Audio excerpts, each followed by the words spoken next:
Hello viewers, MG রান্নাবান্না চ্যানেলে আপনাদের সবাইকে স্বাগত। আবার আমি হাজির হয়েছি আপনাদের সামনে একটা সিঙ্গারার রেসিপি নিয়ে। সিঙ্গারা তো আমরা সকলেই দোকান থেকে কিনে খাই, আর আজ আমি আপনাদের সঙ্গে একটা সিঙ্গারা রেসিপি শেয়ার করছি। আর এটা অবশ্যই দোকান থেকে খেতে ভালো হবে, আমি গ্যারান্টি করে বলতে পারি। তাহলে পারফেক্ট সিঙ্গারা বানাতে হলে প্রথম থেকে শেষ পর্যন্ত ভিডিওটা দেখতে থাকুন। আর যদি আমাদের রেসিপি ভালো লেগে থাকে তাহলে প্লিজ একটা লাইক দেবেন, আর আমাদের চ্যানেল নতুন বন্ধু হয়ে থাকলে চ্যানেলটি সাবস্ক্রাইব করে আমাদের পাশেই থাকবেন। তাহলে চলুন শুরু করি আজকের রেসিপি। সিঙ্গারা তৈরি করার জন্য প্রথমে আমি একটা ভাজা মশলা তৈরি করে নিচ্ছি। তার জন্য একটা ফ্রাই প্যানের মধ্যে নিয়ে নিচ্ছি 1 টিস্পুন মতো গোটা ধনে, নিয়েছি 1 চামচের 4 ভাগের 3 ভাগ গোটা জিরে, নিয়েছি হাফ টিস্পুন মতো 5 ফোড়ন, নিয়েছি 3টে ছোট এলাচ, নিয়েছি 10-12টার মতো গোটা গোলমরিচ, আরও নিয়েছি 2টো দারচিনি স্টিক, নিয়েছি অল্প একটু জয়িত্রী, আর সব শেষে নিয়েছি 5টা শুকনো গোটা লঙ্কা। এখন গ্যাসটাকে অন করে দিয়ে এই সমস্ত উপকরণ কিছুক্ষণ ড্রাই রোস্ট করে নিচ্ছি। তবে খুব বেশিক্ষণ ভাজার দরকার নেই, মিনিট 2 মতো ভেজে নিতে হবে। এতে করে মশলার যে কাঁচা গন্ধ সেটা চলে যাবে। আর কিছুক্ষণ ভেজে নেওয়ার পর মশলা থেকে সুন্দর একটা গন্ধ বেরোতে শুরু করবে। তবে আপনারা কতটা সিঙ্গারা বানাতে চান সেই বুঝেই কিন্তু এই ভাজা মশলার উপকরণ বাড়িয়ে বা কমে নিতে হবে। দেখতেই পাচ্ছেন মশলাটাকে আমি মিনিট 2 মতো ভেজে নিয়েছি। এতে করে মশলার কালারটাও চেঞ্জ হয়ে গেছে, আর ভাজা মশলার সুন্দর একটা গন্ধ বেরোতে শুরু করেছে। এই পর্যায়ে গ্যাসের আঁচটাকে বন্ধ করে মশলাটাকে ঠান্ডা করে গুঁড়ো করে নেব। আর এই ভাজা মশলার জন্য সিঙ্গারাটা খেতে কিন্তু অনেক টেস্টি হবে। এদিকে একটা কড়াইতে কিছুটা সর্ষের তেল দিয়ে দিয়েছি। কড়াইয়ের তেলটা গরম হয়ে গেছে, আর এই পর্যায়ে কিছুটা চীনাবাদাম তেলের মধ্যে দিয়ে দিচ্ছি। গ্যাসের আঁচটাকে মিডিয়ামে রেখে বাদামগুলোকে কিছুক্ষণ নেড়ে চেড়ে ভেজে নিচ্ছি। বাদামগুলো ভাজা হয়ে গেছে, এখন তেল ঝরিয়ে তুলে নিচ্ছি। বাদামগুলো তুলে নেওয়ার পর ওই তেলের মধ্যে দিয়ে দিচ্ছি কিছুটা কুচিয়ে রাখা নারকেল, আর নারকেলটাকেও কিছুক্ষণ নেড়ে চেড়ে ভেজে নিচ্ছি। যদি সিঙ্গারার মধ্যে 2-1 কুচি নারকেল মুখের মধ্যে পড়ে তাহলে কিন্তু সিঙ্গারাটা খেতে আরো ভালো লাগে। দেখতেই পাচ্ছেন হালকা একটু লালচে করে নারকেলগুলো ভেজে নিয়েছি। এখন তেল ঝরিয়ে তুলে নিচ্ছি।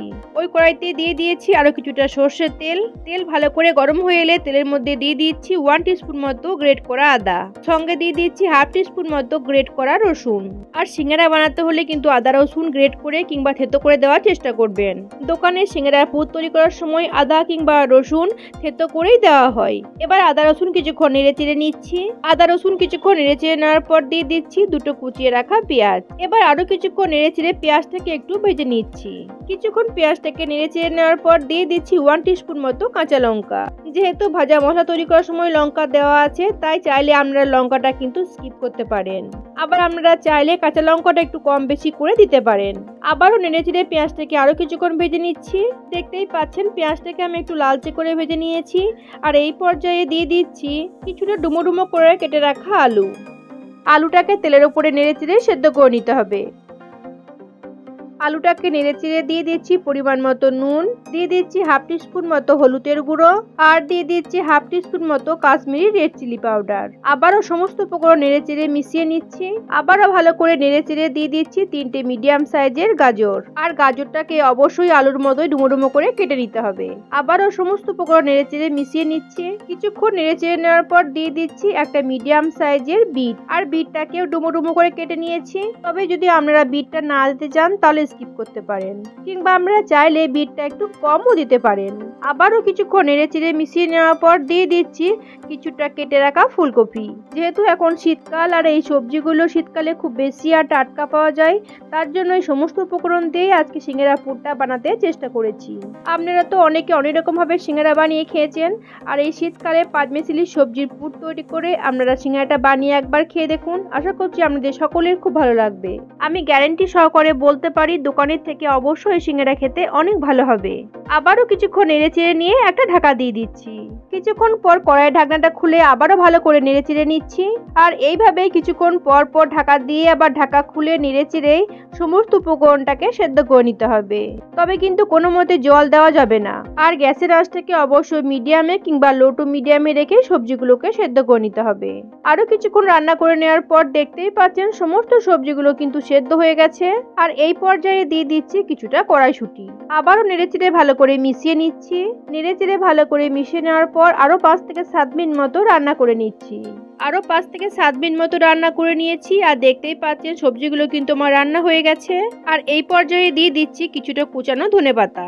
আবারও নেড়েচেড়ে ভালো করে মিশিয়ে নিচ্ছি। নেড়েচেড়ে মিশিয়ে নেওয়ার পর দিয়ে দিচ্ছি আগে থেকে তৈরি করে রাখা সেই ভাজা মশলা। এখন ভাজা মশলার সঙ্গে সমস্ত সবজিটাকে নেড়েচেড়ে মিশিয়ে নিচ্ছি। আর ভাজা মশলাটা মেশাতে মেশাতেই এই পর্যায়ে দিয়ে দিচ্ছি কয়েক দানা চিনি। এতে সিঙ্গারার পুরটা খেতে মিষ্টি হবে না, তবে খেতে ভালো লাগবে।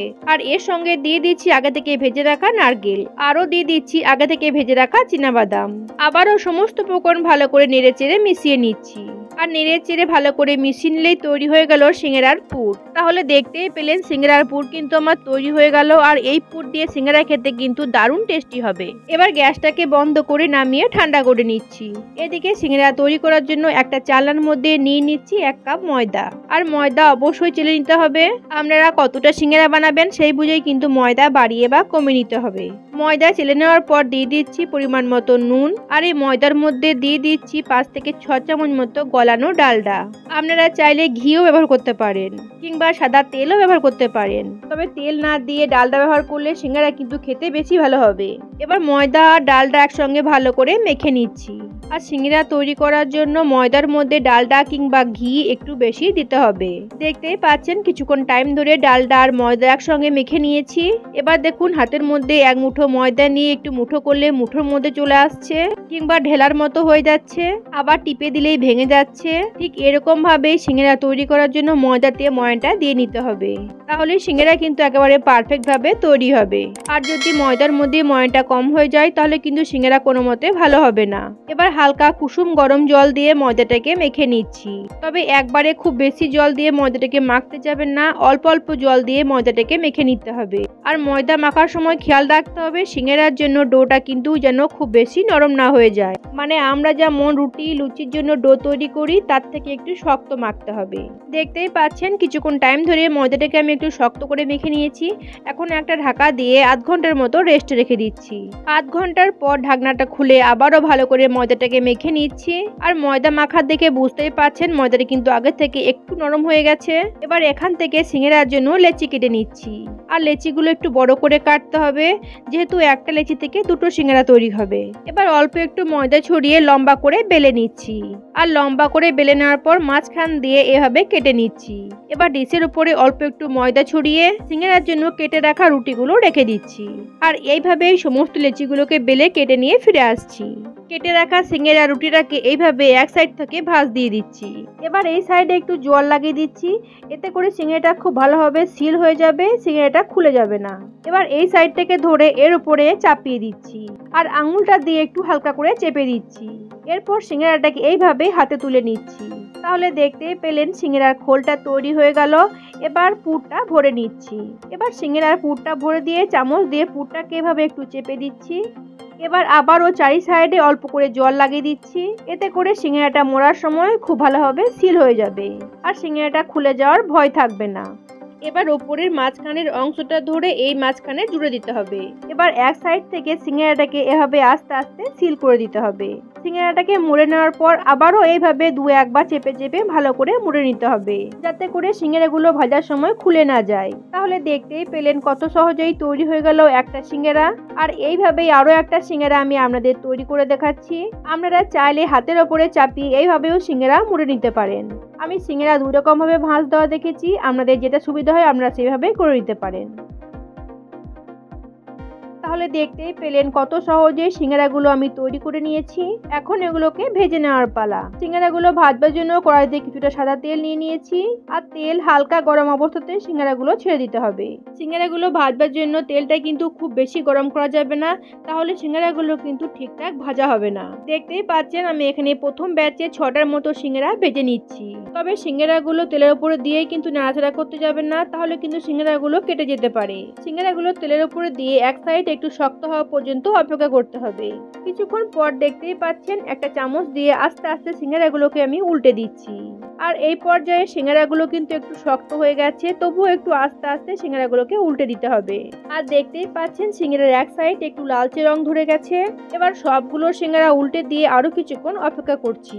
আরো কিছুক্ষণ পর দেখতেই পাচ্ছেন সিঙ্গারাগুলো কিন্তু ভাজা হয়ে গেছে। আর সিঙ্গারাগুলো দেখতে পাচ্ছেন দেখতেও কিন্তু দারুণ লাগছে। প্রথম ব্যাচে সিঙ্গারাগুলো ভাজতে প্রায় 15 মিনিট মতো সময় লেগেছে। এখন তেল ঝরিয়ে সিঙ্গারাগুলোকে তুলে নিচ্ছি আর বাকি সিঙ্গারাগুলোকে এইভাবেই ভেজে নেব।